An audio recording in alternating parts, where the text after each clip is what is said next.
Des effets indésirables à l'effet domino. En l'espace de quelques jours, 7 pays européens ont retiré du marché des doses du vaccin AstraZeneca. Lundi, l'Autriche annonçait cesser d'administrer un lot du sérum britannique après le décès d'une infirmière.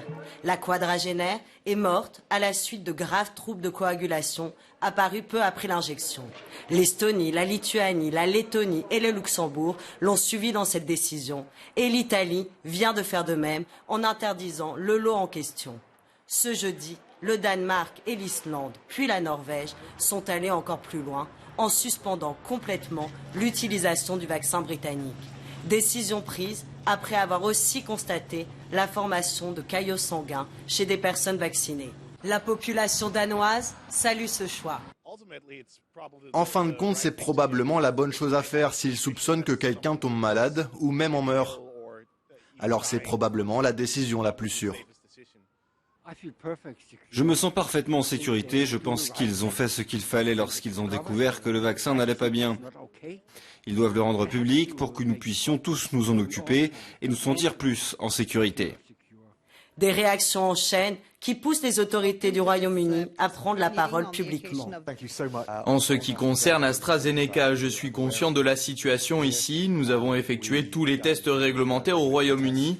Nous sommes très confiants quant à l'innocuité du vaccin, mais nous savons aussi, nous l'avons constaté tout au long des essais, qu'il faut suivre le processus dans chaque pays en matière de sécurité et nous respectons évidemment l'approche norvégienne. L'Agence européenne du médicament se veut elle aussi rassurante.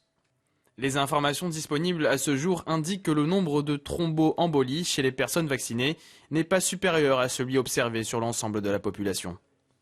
Un constat partagé ce soir par la France. Sur 5 millions d'Européens, 30 personnes ont présenté des troubles de la coagulation. Ce qu'on appelle le rapport bénéfice sur risque, c'est-à-dire le bénéfice apporté par la vaccination, est donc jugé supérieur au risque à ce stade.